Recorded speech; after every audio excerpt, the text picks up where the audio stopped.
видео выходит при поддержке титульного партнера чемпионата, кубка, суперкубка и сборной Казахстана компании Олимбет. Спасибо, Олимбет, что поддерживаете футзал Казахстан и футзал в Казахстане. Ритмен шабуылдауды жөн санаған сияқты өте қауіпті, өтіп кетті және гол. Не деген гол? Рамирес, Пабло.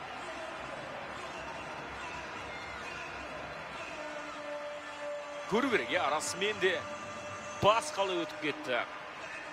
Доп ортада қалу керек еді ғой, өйткені біздің жігіттер ұстау керек еді, бірақ жоқ.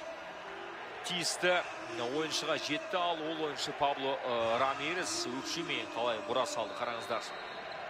Өте әдемі, енді шыны керек, мойындау керек. Футзал деңгейінде өте керемет гол соға білді. Біздің жігіттер үлгермеді. Бағанына бұл команданың өте көп уақыт өтті. Қайрат Розбеков мырза осы бір бағытта қазір ауқымды жұмыстар жүргізіп жатыр. Жыл сайын командаға түрлі деңгейдегі легионерлер келіп жатады, кетіп жатады. Және ішкі чемпионатта да жағдай қазір мінсіз деп айта алмаймыз. Соңғы жылдардағы әсіресе Семейдің қатары қосылуы бар. Қазір тағы бір соққы және гол.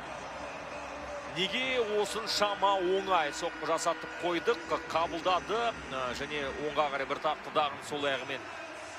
Жуниньоның тепкен добын Андерсон Силва қайтара алмады.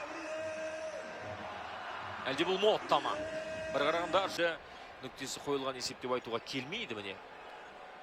Қабылдады және Эдсон ештеңе істемей.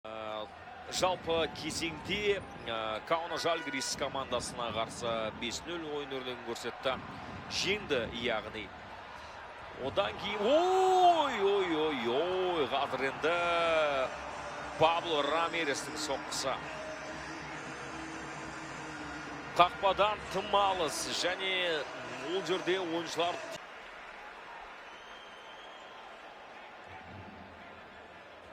міне үшінші голдың соғылу сәті.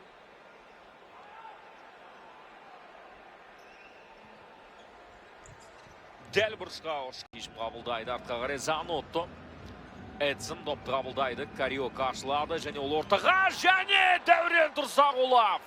Гол міне, әдемі гол, әдемі соққы. 40-52 секундта соғылған гол. Біздің жігіттерге дем беру керек, шабыт беру керек. Енді міне біздің жанкүйерлерде бар, жоқ емес. Испанияда бәлкім тұрады, бәлкім оқиды, бәлкім жұмыс істейді. Маңызды емес, бастысы осы ойынға келгені. Енді Дәурен Тұрсағұловтың бірінші таймда соғатын жөні бар еді. Сол кезде де Кариока өте әдемі еді.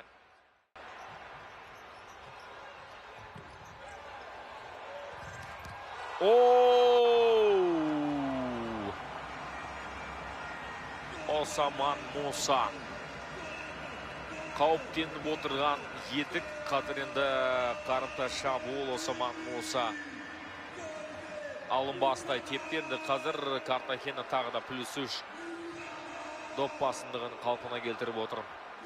Дәуреннің голынан кейін жақсы көңіл күйде отыр едік. Картахена байқасақ кешіріміз, бірақ өте қауіпті, әсіресе осындай кезде. Және тағы бір гол. Тағы бір гол. Қиын жағдай. Чеммелі тепкен добы. Доп жерге тиеп, маңдай шаға тиеп, қақпаға енбей қалған. Бірақ біздің ойыншыларға қарағанда бұл жерде Вальтиньо қақпаға жақын тұрған екен. Және мен ешқандай қиындықсыз допты тебе салды. 5-1. Біздің жігіттер енді әлі де осылай 5-10 ойнауын жалғастырады. Гол міне! Эдсонның голы. Соққысы 5-2.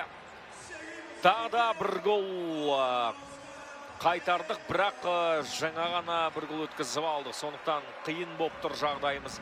Міне Эдсон қазір өзі бір бапкер сияқты. Қанша деген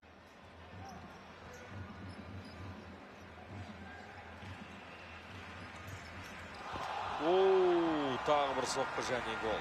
Есеп 6-2 және бұл жерде Тағы да біздің қақпашы Ван де Сон тек қарап қана қалды.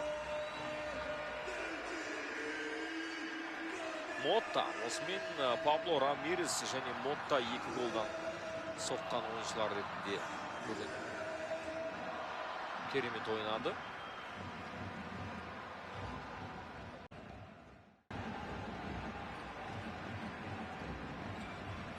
Қазір енді соңғы сәттерде гол соғатын мүмкіндік бар. Уго Невеш бұл мүмкіндікті пайдаланады. 6-3. Я, бір қызығы, біз гол өткіземіз, одан кейін барып қана гол соғамыз. Ал неге соны оның алдында соқпасқа? Әрине бұл жерде әсер етуші бірнеше фактор бар. Кариока. Жақсы пас және гол. 6-да 4 Дәурен Тұрсағұлов. Игорь Кариоканың пасын ерекше атап өтейікші бұл жерде енді еңбек. Кариокада басым сияқты. Өте жақсы пас, әріптесінің ашық тұрғанын көрді, әдемі берді. Бірақ қиын, міне қалай. Дәурен дубль авторы.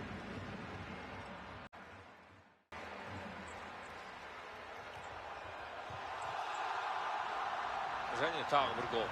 Ол қалай соғылды, біз көрмей қалдық.